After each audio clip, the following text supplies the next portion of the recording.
Alright, peace and blessings to everybody out there. Welcome back to the Fake Woke Podcast. This is your boy Bobby VILN. I'm back with another video. The George Floyd trial, part 2. I know. I'm late. I'm late as fuck. I know that. I moved to the beat of my own drum, not necessarily to everybody else's. I probably would have got 12 times as many views on this video if I would have reacted the same day, but I was waiting. But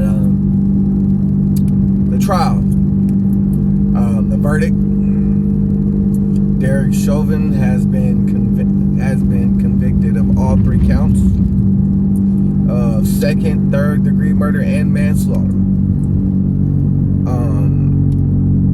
But here's my take on it. Here's how I feel about it.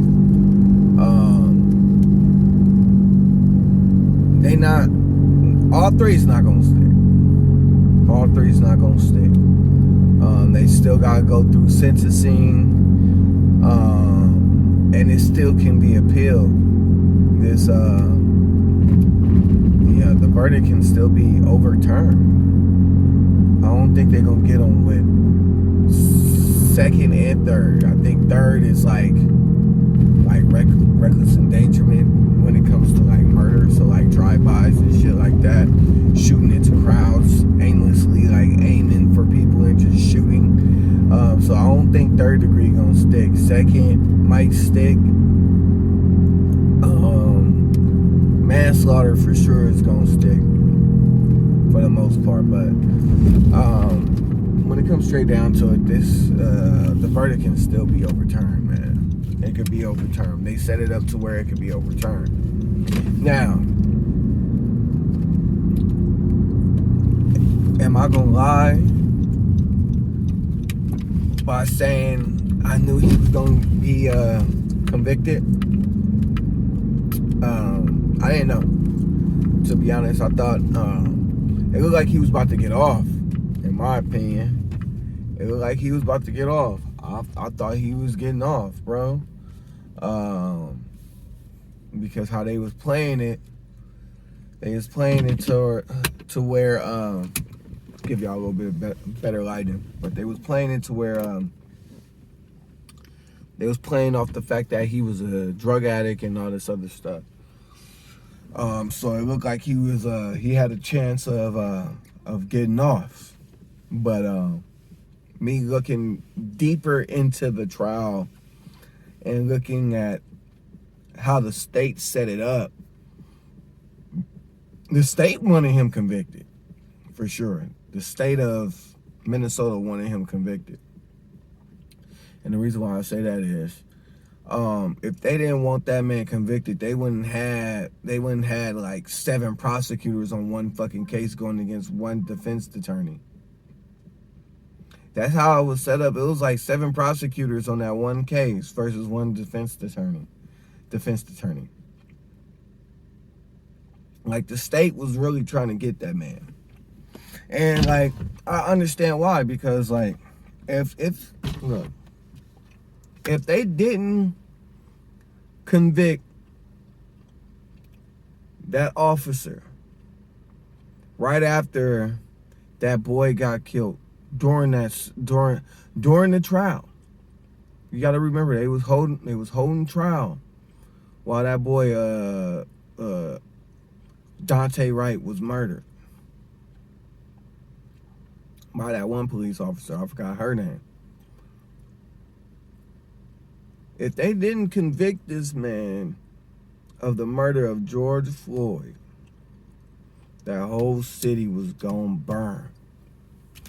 That whole city was gonna burn. If you go back to my previous video, part 1, and I sat there and I said that Derek was gonna have to lay down in order for riots to not break out. That's exactly what happened. Minnesota knew what they were doing. That's why they had seven prosecutors on that fucking case, and I think a couple of them was actually private. None of them were state attorneys. So like they knew what they were doing. They was like, we gotta nip this in the ass right now, because if we don't, these people is gonna riot. And that's exactly what was gonna happen. Them people was gonna riot out there. Them people was gonna go up if he didn't get convicted. Now you got the about time Negroes out there saying it's about time they finally got one of these officers, this, that, and the third. Look, this trial right here, it set the momentum. And when I mean it set the momentum, it set the ground, it set the foundation of what's going to go on in the future in regards to publicly known cases of police brutality. This might be the foundation. This might be the foundation. If it's going viral on social media, on the internet, and you know that fucking officer's name, you know where the fuck they live, more than likely they're gonna start convicting these officers. Now, let's be honest, there's a lot of these police shootings that happen that don't see the light of day. There's a lot of them. So the ones that do so happen to creep up on the social medias, they're gonna nip those in the ass real quick. They're like, all right, we're gonna rush this trial, because this trial was rushed, low key. Normally these trials take a whole lot longer. This trial was rushed. This trial was pushed through. Especially since the Daunte Wright situation happened. This trial was pushed through. They had to silence the crowd. This is like it's a moral victory. That's all this shit is. It's just a moral victory. I hate to say it. It's more like, okay, we don't want this city to burn. We don't want these people to be out there. We don't want to call in the National Guard again. So what we gonna do is we gonna lay his ass down. You gotta lay down. That's exactly what I said. You gotta lay down. Now, nobody anticipated Daunte being killed. Now, if Daunte didn't get killed, he probably would have got off. It probably would have been a whole different trial. To be honest, if Maxine Waters' dumbass didn't open her fucking mouth, it probably would have been a whole different verdict. Because the shit that she was saying, like, she could have got caught up if she was in, like, Florida or Texas or whatever. Like, the shit that she was saying, she wasn't supposed to say. She wasn't supposed to open her mouth. And you could tell by how the judge was speaking when he did address that. He didn't like that shit. He didn't like that shit. Maxine Waters, that's the prime example of she's the prime example. And what I mean, she's the prime example. If you remember what I said before in one of my previous videos, again, I sat there and I said politicians need the same type of treatment as the presidential, not presidential candidates, but the president. You should only have 2 terms. You need a time limit on these politicians that be in office, because a lot of these motherfuckers is from the are politicians from the 60s and from the 70s and shit like that. So that's how I feel about it when it comes to politicians. But besides that, yeah, bro.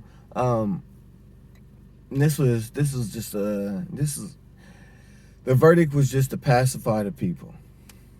That's all it was. This verdict was just supposed to pacify the people. It was supposed to give the people a moral victory,